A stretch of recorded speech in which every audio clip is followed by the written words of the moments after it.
السلام علیکم ورحمۃ اللہ وبرکاتہ۔ صبح شام کے اذکار میں آج جو ہمارا ذکر ہے چھٹا نمبر ذکر ہے، اور اس کو اللہ کے نبی صلی اللہ علیہ وسلم نے سید الاستغفار کا نام دیا ہے، یعنی کہ استغفار کا سردار۔ یعنی اس کے کلمات اتنے بہترین ہیں کہ اللہ کے نبی علیہ السلام نے اس کو استغفار کا سردار کہا ہے۔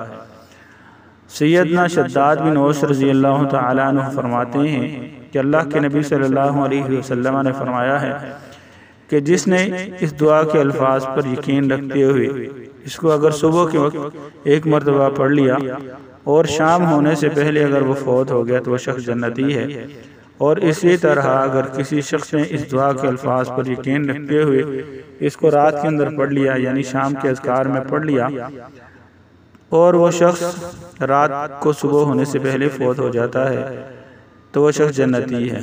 اس دعا کے الفاظ کچھ یوں ہیں: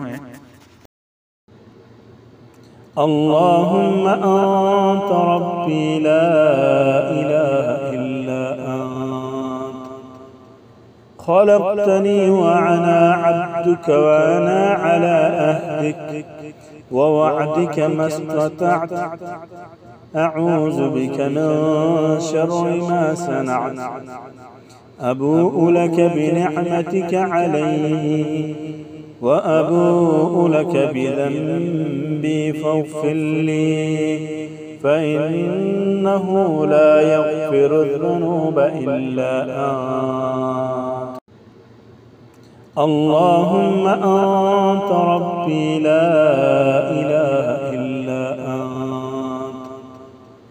خلقتني وأنا عبدك وأنا على عهدك ووعدك ما استطعت أعوذ بك من شر ما صنعت أبوء لك بنعمتك علي وأبوء لك بذنبي فاغفر لي فإنه لا يغفر الذنوب إلا أنت۔ اے اللہ تو میرا رب ہے، تیرے سوا کوئی معبود نہیں، تو نے ہی مجھے پیدا کیا ہے اور میں تیرا ہی بندہ ہوں۔ میں اپنی طاقت کے مطابق تجھ سے کیے ہوئے عہد اور وعدے پر قائم ہوں۔ ان بری حرکتوں کے عذاب سے جو میں نے کی ہیں تیری پناہ میں آتا ہوں۔